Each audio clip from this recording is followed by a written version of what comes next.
let's talk about the Florida indie scene a little bit, because the scene, it has a mixed reputation depending on where you go and the different companies. What was the Florida indie scene like for you when you were first? Because again, the pandemic was there, so everything was different, but it's evolved over time. What is it like? You have these big companies in Florida, and then you have, the various indies. What is the scene like? How have you watched it evolve over the past, 4 years? Well, I will say one thing. The indie scene in Florida is very small. It's like a small circuit of wrestlers. It's literally the same girls you'll end up wrestling all the time because it's not that many. And you drive 8 hours and you'll still be in Florida. So Crazy. so the promoters, like, the thing is, when you first start, you're pretty dispensable. So they don't really care.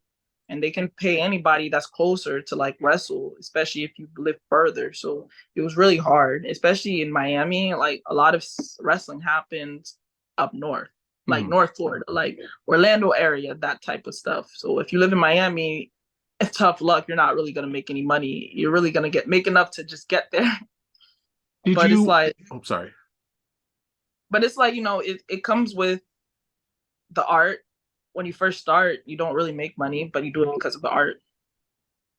As far as getting work goes, because you talked about your philosophy with letting them come to you eventually, and at first you're reaching out to them, because you talked about it's a small scene and it's limited. Were you finding it difficult to start getting work, especially when Getting Girls Place shut down? Like, was there were you starting to be like, okay, well, it's actually kind of hard to find bookings, or were you like, because there's a limited amount of women in the area, people were always looking for you to be on the card? Both, actually. It was one or the other. Like, people didn't want to pay your worth, but you needed the work to get the experience. So you took the work.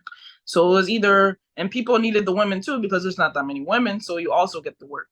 But it's like, people don't want to pay you anything really, or much, because you're new, you're green, and the pandemic just happened. They don't have that much money. So it's like, if you feel like you will have value in what you're doing when you go there, it's worth it, because you're not going to get money. But it's like, it was hard too to pick out the places that were